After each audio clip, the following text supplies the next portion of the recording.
A very good evening to you. Thanks for joining us on the Friday edition of the show. It's the last one for the week. We promise to make it worth your while. I'm Yemi Adebayo. Well, on the show tonight, we will be talking about the WAFU U20 Championship. We will also be talking about the CAF Women's Champions League. Of course, we have our own Edo Queens in the mix. We will also be looking at the Nigeria Premier Football League. Match Day 8 is upon us.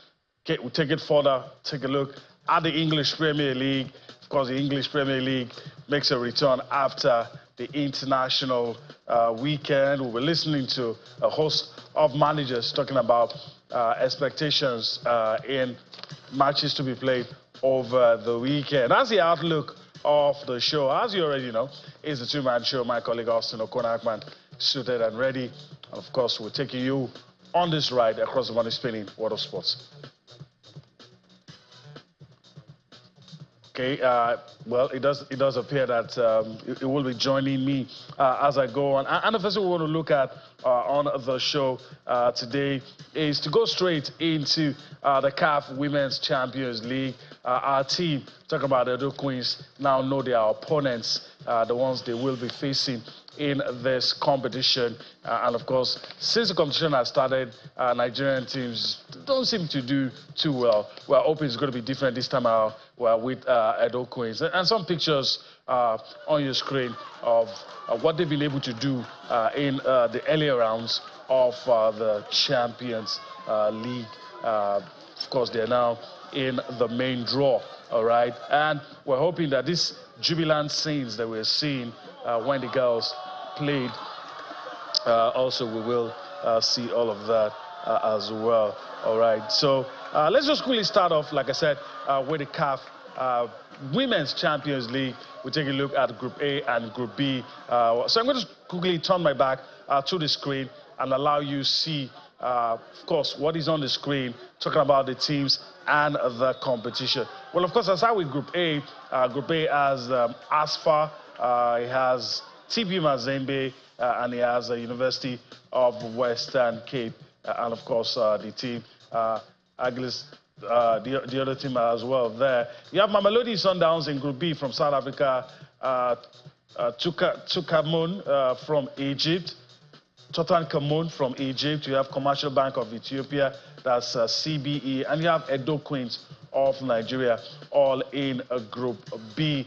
These are the four teams that make up Group B. And of course, let's take a look at the fixtures. My man Austin Okonakman is ready, but let's quickly take a look at the fixtures and we'll take it up from there. We'll talk about Edo Queens and what to expect now. They know their opponents, they have their work cut out, and of course, they know what will be happening. So let's take a look at what is likely going to happen. Matches will be played in November. So Mamelodi Sundowns will be up against the Egyptian side, while of course our own Edo Queens will be up against the team from Ethiopia, that's CBE. That's on the 10th of November. That's when that will happen. Next game, 3 days later, actually, they'll be up against Tutankhamun. The Edo Queens will be up against that team. Mamelodi Sundowns will be up against CBE. Then on the 16th, the big one, Edo Queens will be up against Mamelodi Sundowns, while the other two teams will lock ons. So these are the fixtures. As the days roll by, when the dates gets, when it approaches, we will let you know. But just mark those dates in your calendar. On the 11th, on the 13th, and on the 16th, Edo Queens will be in action in Group B. All right, so Austin is ready, and Austin, what a way to start the show tonight, talking about the ladies, Edo Queens. Like I said, we're hoping that this time out, it will be different. A good start for them, but this is the main draw. Spotty greetings to you, Yemi, and our viewers scattered all over the world. Always an action-packed world of sports. Last night, we're talking about Edo Queens. Tonight, we're talking about Edo Queens again. So just imagine if we didn't have the Betsy Obaseki Women's Football Tournament to reference Edo Queens. That means we would have talked about Edo Queens till the draw for the CAF Women's Champions League is done.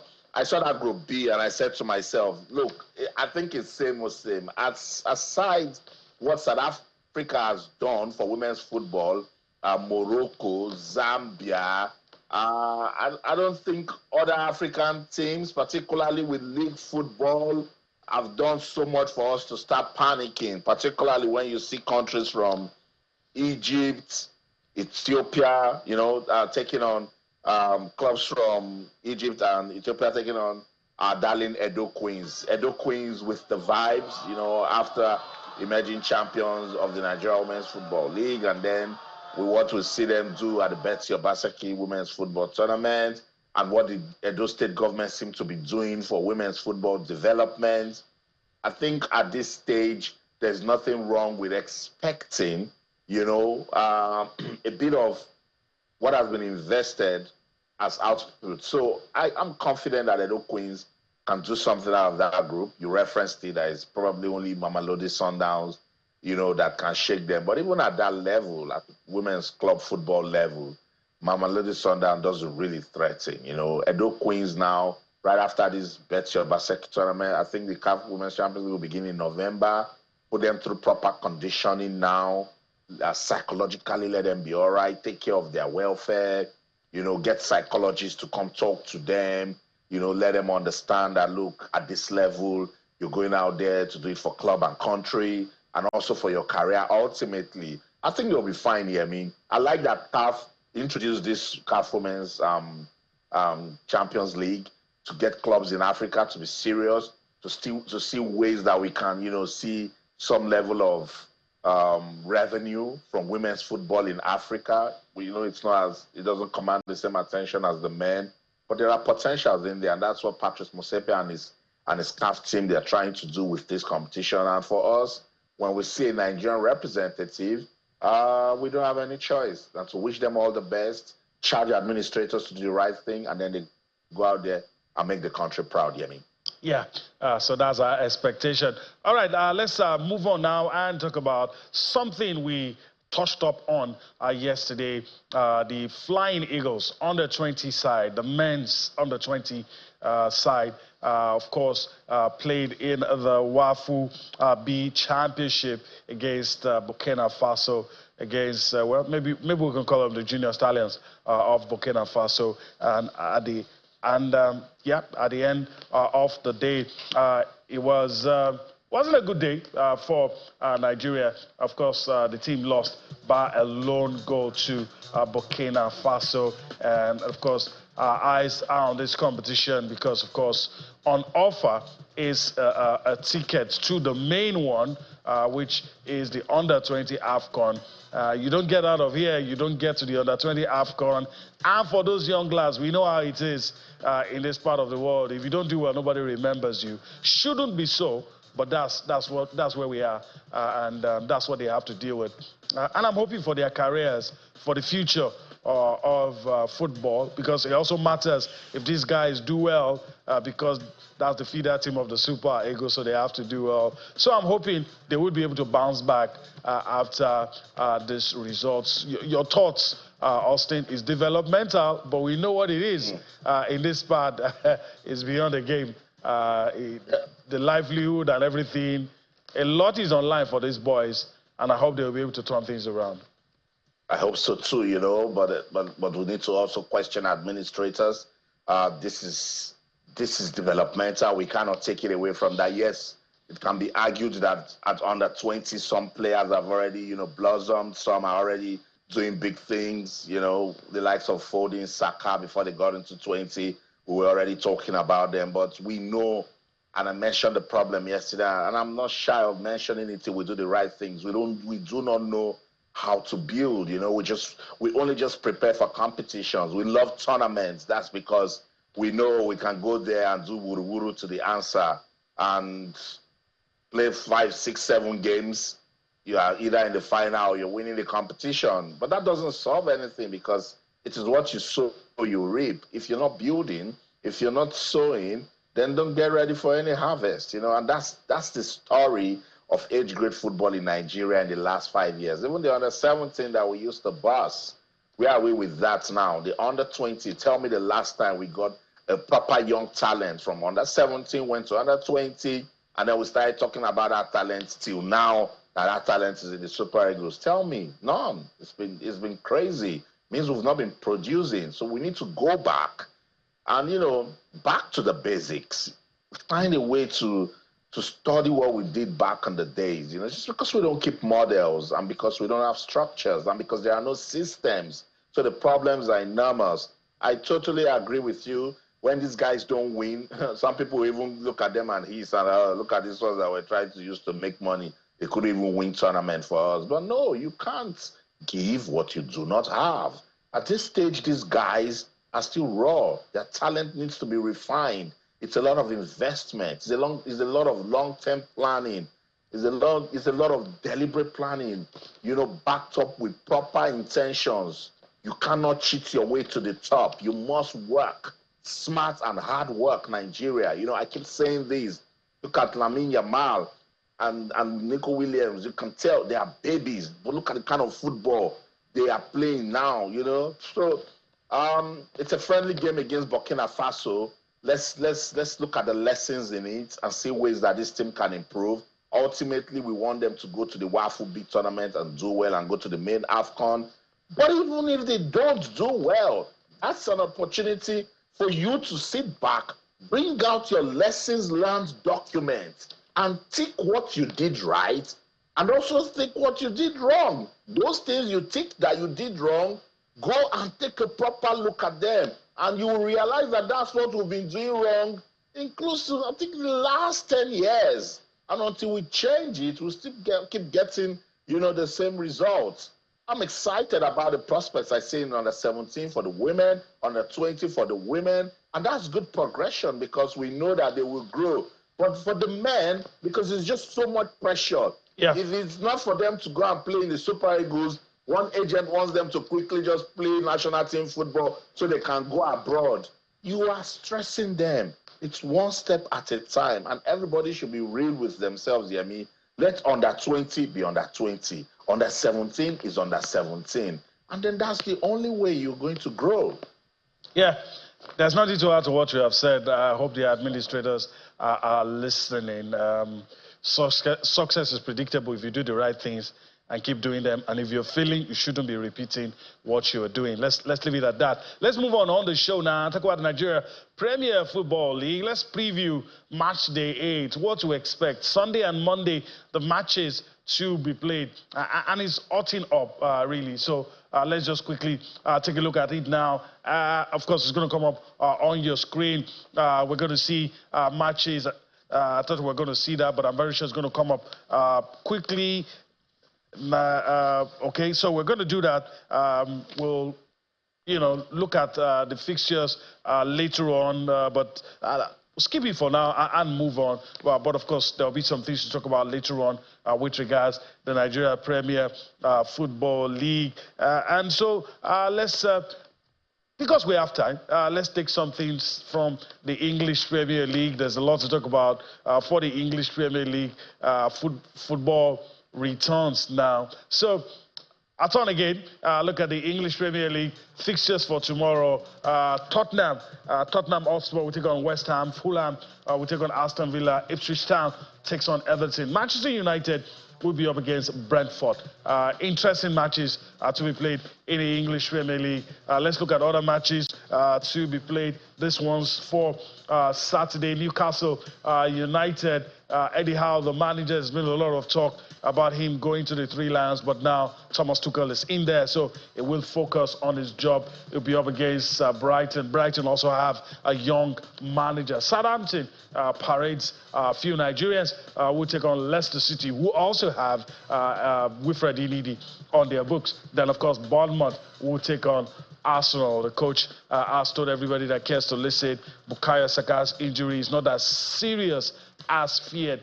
So these are the matches to be played on Saturday. How about Sunday? Let's take a look at Sunday. What's going to happen on Sunday in the English Premier League? on Sunday. Wolverhampton Wanderers will take on Manchester City. Then, of course, the big one everybody's looking forward to.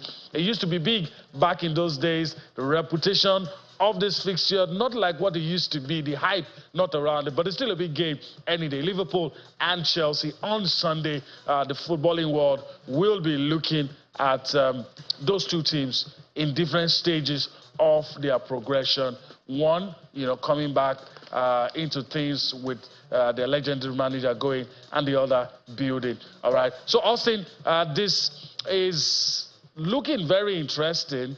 A lot to pick from. But let's start from Mikel Arteta, and I'm very sure you're going to make us listen to him. He's been answering a lot of questions, but the man seems calm, and the signs are good for the Gunners. Yeah, the signs are good, and that's why when people were really worried about Saka, yes, he's a top player, he's shown consistency. Mikel Arteta is trying to tell people, what are you guys talking about? Look at this team. We're building. We've recruited properly. He's saying to people, can't you see that we've got some depth in there now? Saka in or out, no problem, And I think that's what he needs to put out there so people can understand that the Gunners are actually a big team. That's the mentality. So against Bournemouth, I've heard people say on local media, oh, it's Bournemouth. No. It's still early days in the season, and you need all of the football you can play to stay relevant. Look at what happened to Arsenal in that last game. It took a bit of prayer and a stroke of luck for them to get through with Leicester City. It was so close, to leaving their hands, the 3 points. So against Bournemouth, Bournemouth is 13th on the log, potential banana skin anytime, any day to any big team. Go ask Manchester United, go ask Liverpool, go ask even Chelsea. So it's not a game that someone should look at the team and say, no, they are not going to shake Arsenal. And you're going away. So I like what Mikel Arteta is doing with this team. The confidence is growing. The players are getting to know themselves. There's a good blend. I still want Mikel Merino to get proper into this team. Let's see what he can offer. It's the Gunners. People are already calling them the nearly team. Can they change it this season? Let's listen to Mikel Arteta.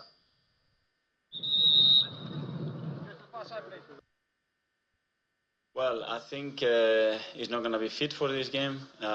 Next week will be a different story. But again, in that later stage of the rehab where he is at the moment, because he's doing already a lot of stuff, he needs to clear some markers, he needs to clear certain things, he needs to be comfortable doing, especially with the ball. Yeah, we don't know that it doesn't look like, hopefully, a long period, but we have to see when he comes back, how he reacts to the load and to the impact on the pitch as well.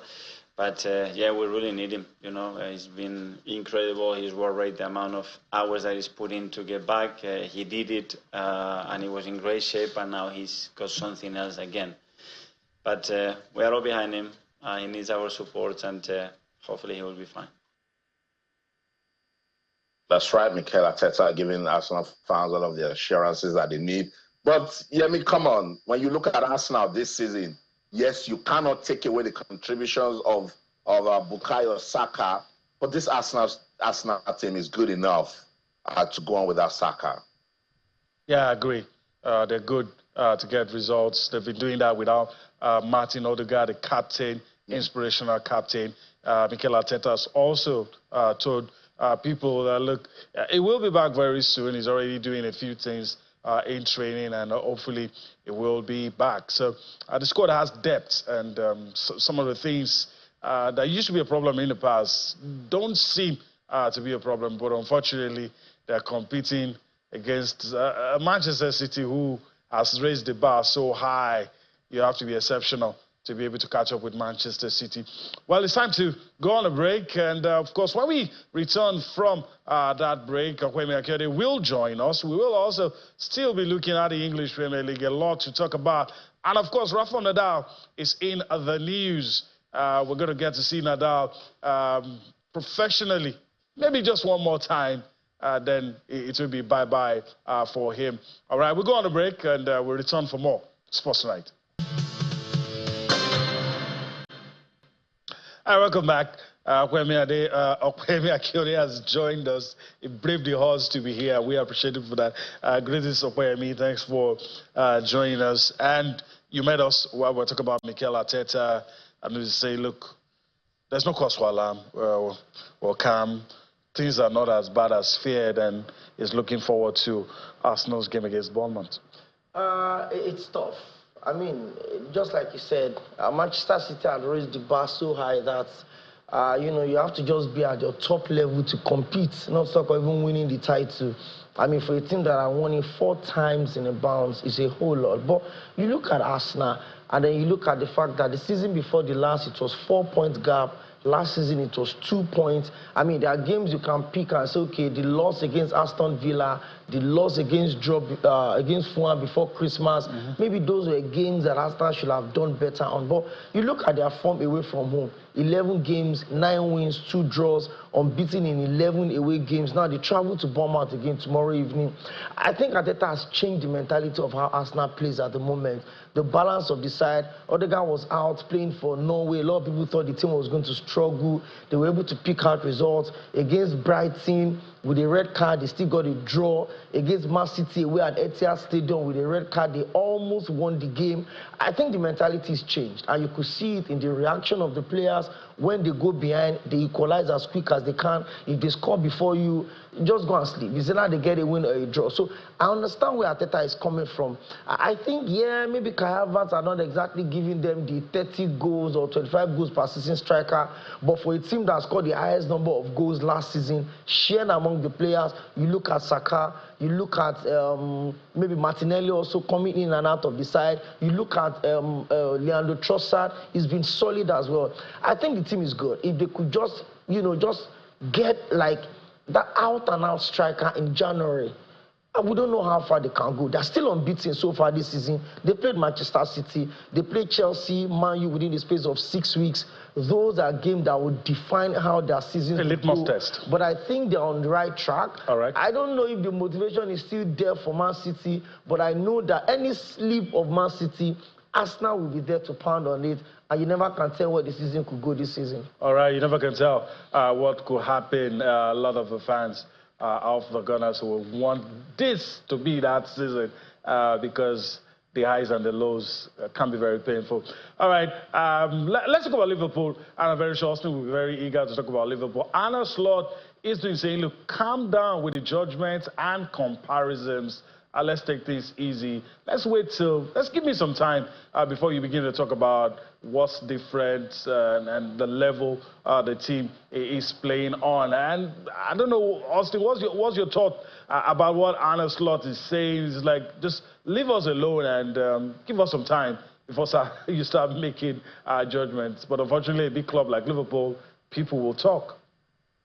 That's right. Particularly when you're stepping in right after Jurgen Klopp left, so he has done the right thing. He's saying, look, all of this pressure, these judgments that you guys are passing every day, trying to compare us with the team that won the Champions League or the team that won the league during COVID. He said, relax. The players aren't the same. The mentality is not the same. And if you check this Liverpool team, it's truly a work in progress. So don't put them under unnecessary pressure. They're playing a big game against Chelsea that looks so good these days. So they need to focus. Virgil van Dijk isn't the same player that he was 3 years ago. Mo Salah isn't the same player that he was, even last season. So you got to understand that new players have come into the team, that some players have created balance that are not in the team again. Even Arne Slot is trying to get into the team. He's a new manager. But it is what it is. To whom much is given, much is expected. And this is Liverpool. They want to go back to the top. They want to be part of that top team that you talk about in the Premier League. And they have the status. So what can a coach do? They are hired to deliver. And if they don't, they will get fired. Let's listen to Arne Slot warning against all of these judgments coming on him and his team at Liverpool. I think we have to judge us as a team after this spell of games, not 3 of them, but 6, 7, or 8 of them. Then we know better how we act and how we perform if we play tough Champions League games and tough league games. That is normal in everybody's season, and we know how difficult it is.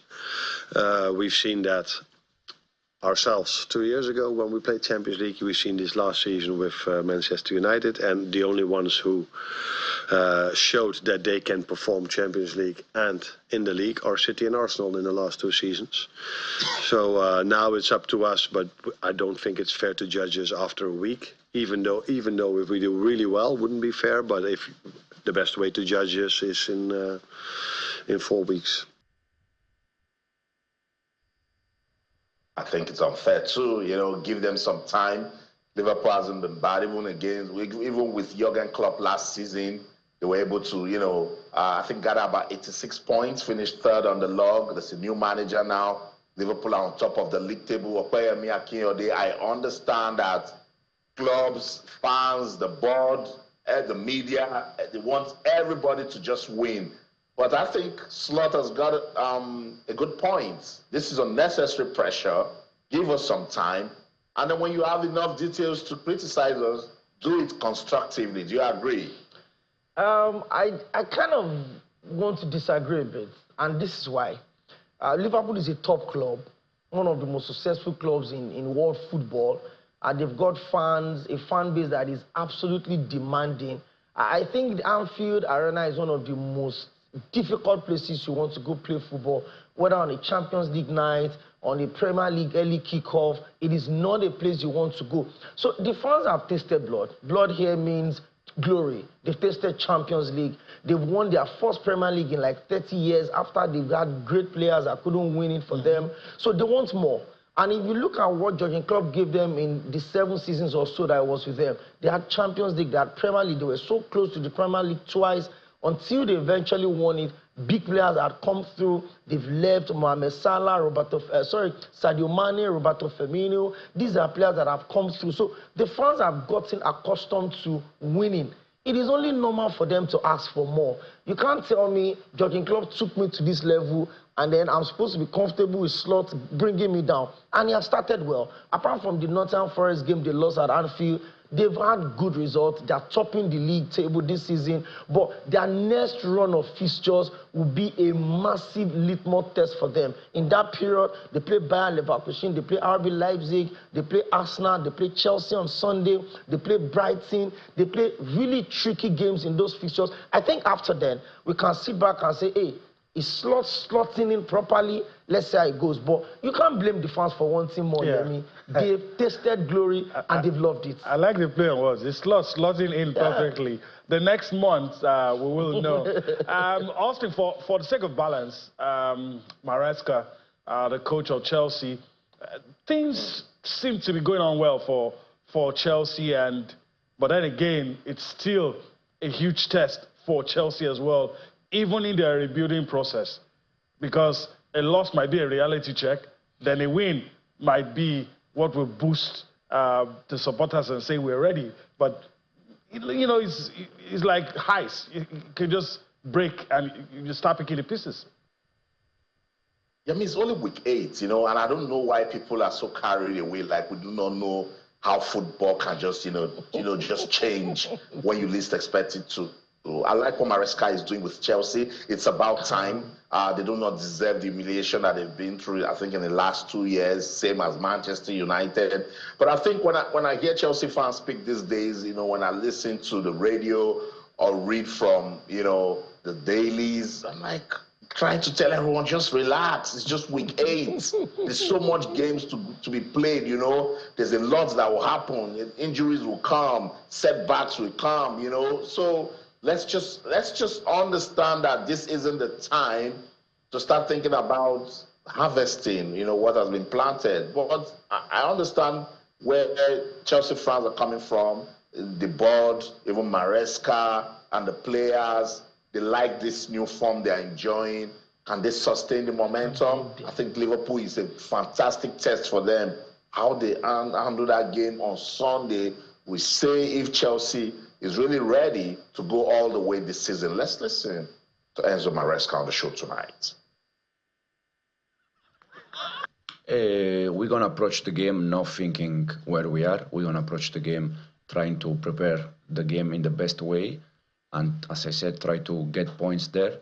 But it's not this game that is going to define where we are. If we win, we solve all the problem, and in case we lose, no, it's just a process, it's just a game, and as I said, we're gonna try to do our best and prepare the game. Very happy because what I expected in terms of players and level and style, I can see clearly that is there. I said already many times that no matters in this moment who is going to play, you can see clear the way we want to play. For sure, there are games that we could do better, but also I think in this moment it's normal. It's normal because we just started 2-3 months ago. But very happy because first of all, the club is, I said, it's one of the best clubs in the world, and I'm very excited to play with. And I feel very lucky to spend my time and to share my times with this squad. That I'm very happy. Chelsea fans are also happy. A good one for Maresca and Slot, 2 new coaches, and they seem to be, going steady. Will Sunday push someone out of that steady slope?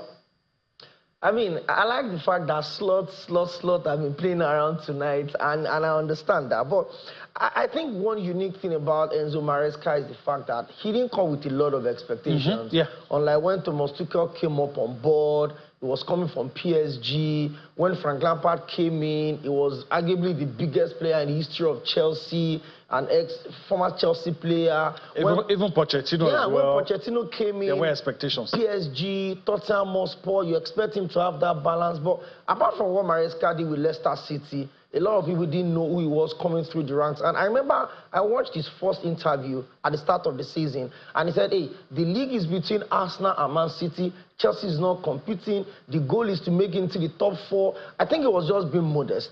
Chelsea's got tremendous squad. If you look at the quality of their players, from December to the end of last season, they were the 4th best team in England. Look at how much point they were able to make. If not that Manchester United won the FA Cup, Chelsea would have gone to the Europa League, as bad as a lot of people felt their season was. So I think Sunday is going to be a big decider. 2 managers that came in with little or no expectations. They are going well, steady, balanced, getting the point. It's a reality check for either of them. Either Chelsea loses, it takes them back. For the first time since, I think, 2022, they're having an almost fully fit squad. Even their captain is also back in the side, although they said it's going to be weekly booster, just 1 game per week to manage him. That's Reece James back into fitness. But above all, I think Maresca has settled in well. Chelsea's problem last season was not creating chances. It was taking those chances. They were creating chances. You've got to look at their goal expectation rate. It was really high. But now they're taking those chances. There's Nkunku somewhere. Nicholas Jackson somewhere. There's Noni Madueke somewhere. There is arguably the best player in the Premier League as we speak in Cole Palmer somewhere. So they've got a decent squad that once they synergize, I think they can go all out this season, but I don't know how far they can go, but I think they've got something up for them this season. All right. So that's the English Premier League. Well, our last port of call. Talking about the English Premier League, not on the show, but the English Premier League. And it's only fitting that this is the last thing we're going to talk about because we might just end the show with that. Who knows? Well, the man in the eye of the storm, Erik ten Hag, he seems a bit more confident than a lot of the people who are analyzing his situation, and straight away he is dismissing all this speculation about him losing his job, about him being the most talked about manager these days, and the manager most likely to lose his job, and he's been placed #1 by so many bookmakers. But here is Erik ten Hag dismissing all of that and telling you he is focused on his job as the Manchester United manager. From the media, from you guys, for some of you, let's say this, not all of you, but some of you, who bringing up stories, creating fairy tales, making the noise, bringing lies because I know we are on one page in this club. I told this before the break. I told several journalists, probably they didn't believe me, because I see the reports, but internal in the club, it's quiet. Of course, we are discussing in the position where we are, and that we are unhappy with the position where we are, and how we have to turn the corner, and what has to happen. And so what should be the strategy to turn this corner. But ultimately, we are quiet, we are composed, we stay where we are, we stick to the plan, and we are very convinced we will make it a success. All right, you almost got us on camera. Interesting conversation we're having here. Unfortunately, we don't have much time, but I won't deny Bayemi the chance to talk about Erik ten Hag. My question to you is, does he believe himself? Because it looks like he's living on a different planet. You're saying people are making this up. What are they making up? The reality of Manchester United's situation tells you if it was a trigger-happy owner, he will be out of the job by now. Absolutely. 3 losses already this season. Yeah. He drew against Crystal Palace. They are sitting 14th on the table, minus 3 goals difference. It's a whole lot, and it's difficult. The one about his goalkeeper always winning man of the match. Your goalkeeper won man of the match. I mean, Onana is Manchester United's player of the month. You know what that means? That means your goalkeeper was the one that kept you at 14th on the table. So when you look at these numbers, you look at the stats, you look at the fact that Johnny Evans is still starting games at Manchester United and winning man of the match at Manchester United, then you ask yourself, what has Anthony brought to the table? Where's Luke Shaw that was brought up on board? Where's Mason Mount? Where's Malacia? What happened to Jadon Sancho? He's playing fantastically well right now at Chelsea. Ronaldo effect. They said it was distraction. So there's a whole lot. So when I look at Erik ten Hag saying that they are fabricating story, I'm like, I don't understand. Are you playing in the English Premier League or you are playing in the Belgian Premier League? Because the result is for everyone to see. You've lost 3 games, and this is just match day 8, and you've lost 3 games already. You've had 3-0 against Tottenham Hotspur. You've lost 3-0 against Liverpool. Those are losses with significant effect on the ego of the club owners and even the history of Manchester United. I think, hey, this is it. Manchester United fans, manage your expectations. The season is going to be a really long one. The next fixtures for Manchester United is also really tough. In between now, from now to December 16, they will play Arsenal, they will play Liverpool, they will play Chelsea. Those are games that will define how, from now till December would end. How much luck Erik ten Hag would have, I don't know, Yemi. But he's still there. All right. There are cost implications of him being sacked. They will have to pay him a lot of money. But it's a choice of letting him go, bringing in freshness, or just sticking with him and see how much they can batter the side. All right. So we'll see. Again, even though we don't have much time, this is too much of an hot potato not to allow us to say something. No, I mean, I was just going to say that whether or not we agree with ten Hag, he has a point. The media has not really helped. There's been lies. Yes, there's been fairy tales. We can go on and say everything we say about ten Hag. Did he win a trophy last season? Yes, he did. What did Arteta win? What? Time will tell. Also, we're pressed for time. I thought we were going to be able to listen to Nadal saying he's ready for an emotional farewell, but it appears we wouldn't be able. But of course, we're sounding like we're doing an eulogy all over again. It looks like that's what you're going to do as well. It will be missed. That is for sure.